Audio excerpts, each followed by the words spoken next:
Bagaimana para ahli dalam menyelidiki atau membaca kasus dugaan pornografi ini? Apa saja hal yang harus dilakukan? Kita akan bahasnya bersama narasumber kami, pakar telematika Abimanyu Wahyu Widayat atau bisa disebut Abah, dipanggil Abah. Terima kasih sudah bergabung di Kompas Petang.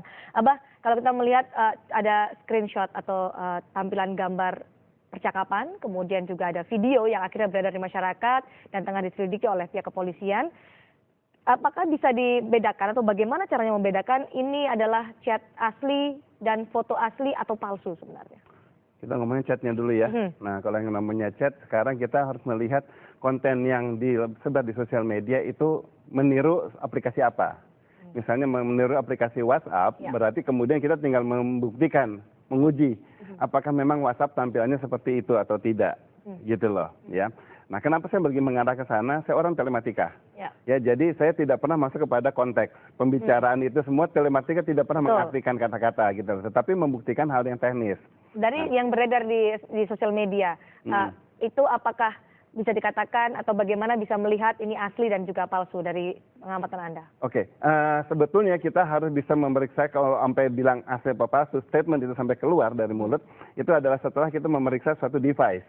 Ya, nah, analogi yang ditampilkan di sosial media ini sekarang adalah adanya dua pembicaraan ini, di mana yang lawan bicaranya adalah si pria.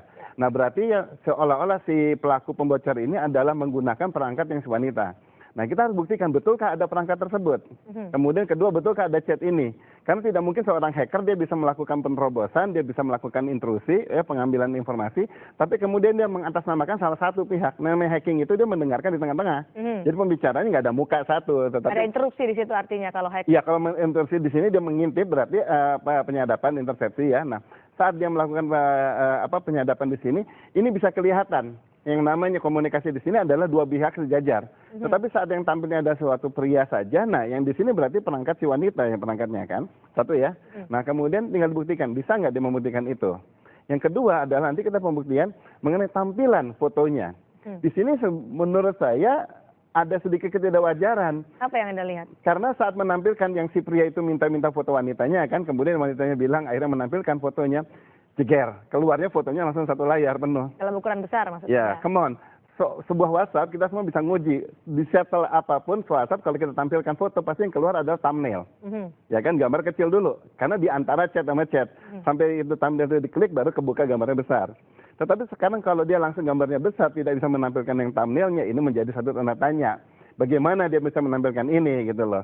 Ya kan? Kenapa? Memang tidak mudah menampilkan thumbnailnya di WhatsApp. Karena ada beberapa shadow yang beberapa hal yang harusnya tidak terjadi dengan tampilan layar biasa. Yang di sini sekarang tidak terjadi hal seperti itu. Ya, tetapi saya tidak mau masuk kemudian campur sama pihak kepolisian dalam arti sampai membahas yang chatnya. Karena polisi tidak memintanya ke sana. Mungkinkah yang semua beredar di masyarakat di media sosial ini adalah hal yang dipalsukan? Bilang palsu apa tidaknya nanti setelah kita benar-benar melihat. Sekarang kan kita baru melihat nih yang beredar dulu nih. Ya tadi kan beberapa kecurigaan. Nah, tapi kan sudah tersebar di internet.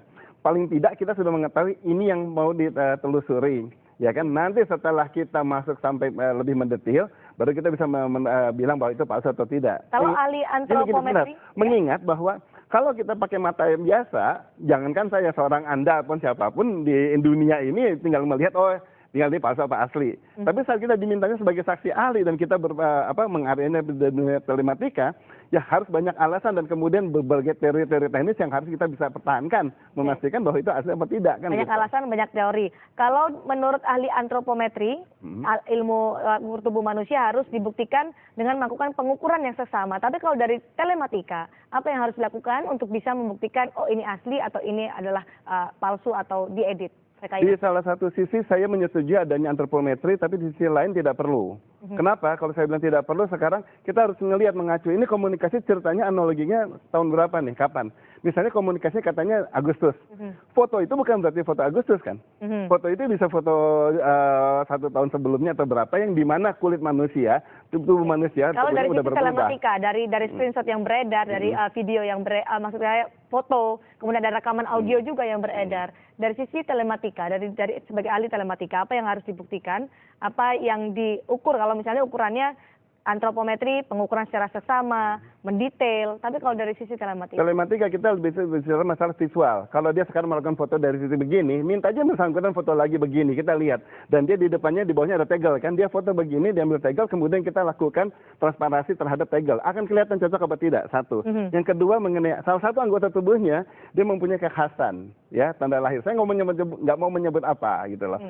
Tinggal dibuktikan itu tanpa perlu antropometri gitu loh. Kemudian kita bisa melakukan juga pengujian terhadap konten yang ada, apakah itu terjadi tempelan atau tidak gitu loh. Nanti bisa diujikan, nah dari situ bisa dibuktikan, maka kita bisa bilang ini foto direkayasa atau tidak gitu loh. Selesai, ketemu ada wajahnya semuanya kok. Itu indikator-indikatornya artinya? Iya, kalau kita nggak ketemu wajahnya nggak apa-apa. Misalnya ada suatu tubuh yang telanjang, kemudian ada suatu tubuh yang kepalanya aja, itu bukan satu masalah. Tapi saat ada suatu gambar yang mana ada tampil kepalanya dan kemudian tubuhnya, tinggal dicoba dihubungkan. Tetapi ingat, telematika tidak pernah mau memasukkan hal itu di dalam ranah telematika, karena di Undang-Undang ITE nomor 27 tahun nomor 27 tahun ayat 1 ya, pasal 27 ayat 1 itu dibilangnya adalah pengunggahnya yang akan dipermasalahkan, bukan perekamnya, pengunggahnya. Yang kalau perekaman, penyimpanan dan kemudian menjadi aktor itu ada undang-undang pornografi. Gitu loh. Itu kita mengingatkan pada kasus beberapa saat lalu ya waktu iya, itu? 2010. Kita ingat yang melibatkan beberapa artis kan. Misalnya. Nah itu tahun 2010 itu juga yang sama. Tergantung dari tanggalnya, kemudian tanggalnya siapa pelakunya, dari rekamannya.